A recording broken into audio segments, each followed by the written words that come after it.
Drew Bradford is commander for the Order of St. John and co-chair of the Southwest region. Drew, curious how long you've been part of the Order of St. John and what got you involved? Oh gosh, Creighton. I was invested in 2005. Hard to believe it's been that long. I got involved.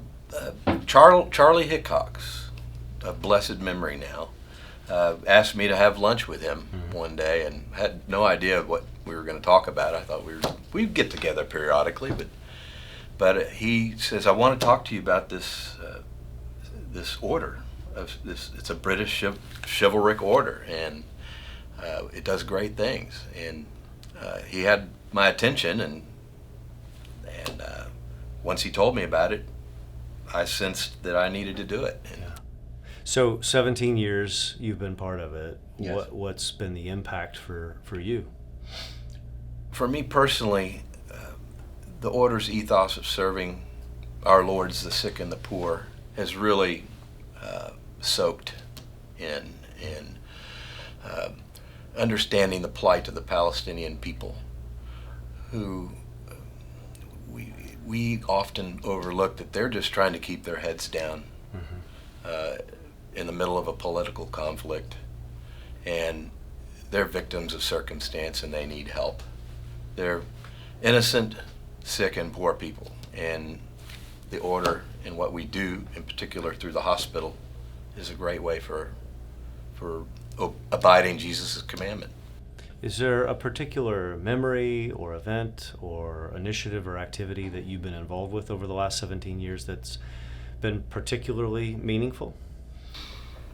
My visit to the hospital was very meaningful, and as part of we broke away from our pilgrimage to the Holy Land, my wife and two daughters, to spend a half day at the hospital and actually see the people being served. That was very meaningful. Yeah.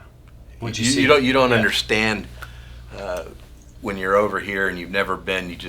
You're told what the hospital does, and you have an intellectual understanding. But when you actually see the Arabs that are lining up, often out the gate and down the street to receive care that you and I take for granted here in the United States, that if they don't get, they're oftentimes going to go blind. Yeah.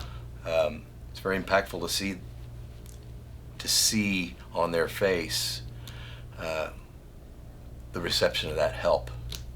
It's wonderful. But what was maybe the biggest surprise, or did you have an impression before that changed after your visit? How hard it is for those people to get to the hospital, into East Jerusalem, past the checkpoint. I didn't understand the fact that if a woman needs help, her husband has to accompany her into Jerusalem. She can't go by herself. I don't think that's a legal requirement. It's just a cultural thing that's done. And he has to take a couple of days off work for that to happen, and they have to get through these checkpoints to get it past the wall into Jerusalem. What they have to go through just to get that assistance was eye-opening. Now, of course, we now have the satellite hospitals and clinics that are on their side of the checkpoint, and the mobile outreach units that go into the rural areas, and that's helped a lot. But there's still certain diagnoses where they have to get to the main hospital, and what they go through to get there I didn't realize that. Yeah. Now, if memory serves, you've been co-chair of the Southwest region for at least the last 3 years. Yes. Okay. What made you decide to take that on, and what have been are your major goals in that role? Well, when Charlie Hickox, who I mentioned before, when he started the Dallas region, the former Dallas region, he grew it into the second largest region in the Prairie, behind, I believe, New York. And Marks and my predecessor, out of necessity, divided the Dallas region into 3 regions: Houston, Austin, San Antonio, and Southwest, which of course is in Dallas. Yep. we were no longer the second largest region in the Priory. And Mark and I would like to see that happen again. We'd like to grow it, and then right now Southwest includes New Mexico, Oklahoma, and Arkansas. So maybe there'll be, once we get it to be the largest or second largest region in the Priory, we'll subdivide it again. Yeah. So when Joe Dealey recommended my appointment to be the regional co-chairman or chairman, I accepted it because I wanted to see what Charlie built be strong again. Not that it was not strong, but maybe quiet. That was a challenge. Yeah. Well, and we've got room to grow, right? Right, Both right. north and to the west Yes. as well. And also to keep the relationship with UT Southwestern Medical Center thriving. Absolutely.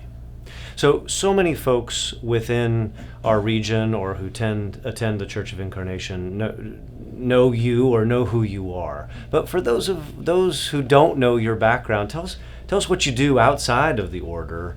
What's been your career story and pathway, and then tell us a little bit about your family as well. Well, I'm in a second career now as a developer of commercial real estate here in Texas, Dallas, Austin, San Antonio, basically along the 35 corridor,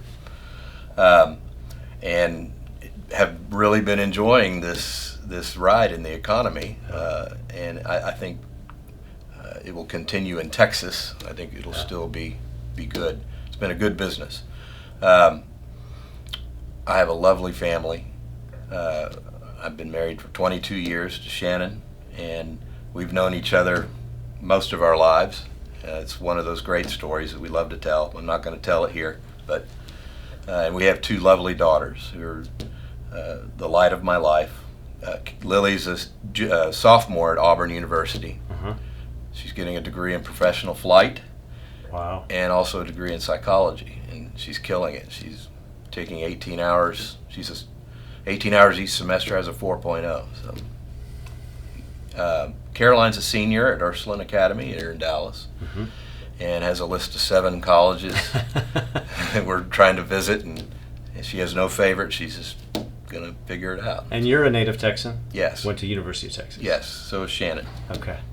Something that might surprise the rest of our confreres or region members about you. They all know me as being a fervent Longhorn, bleeding orange. You're wearing your Longhorn cufflinks today. I am.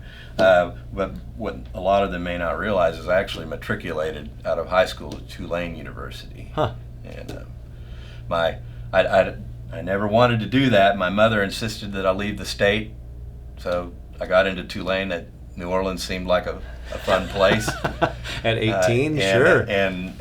But I wanted to get back to Texas, and so after that first year, I enjoyed New Orleans quite a lot. And my father said, "Well, son, I'm not paying private school tuition for public school grades. You can transfer to Texas." So. And the rest is history, as they say. As we finish, what's the number one piece of advice you would give to confreres who want to become more engaged in the order or perhaps haven't been engaged to date?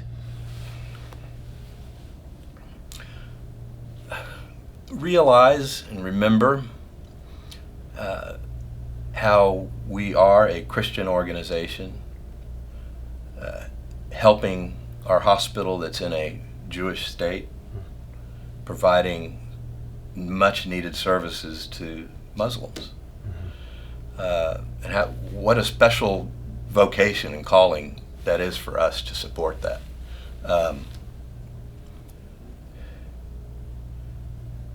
All the religious and political differences in that region are left at the door, and the people, the staff of that hospital serve these Palestinian people, and not one of them are turned down ever.